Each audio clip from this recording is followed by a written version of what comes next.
My name's Rick Smith, and my book here is Whispering in a Mad Dog's Ear.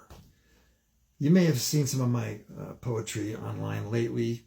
This is the most recent book I've got out on Lummox Press. The cover's by Lynn Fowkes, who's an internationally famous painter. You should know that I've made a few mistakes in my life, and some of them are documented in this book, so take out some insurance and look it up on Amazon.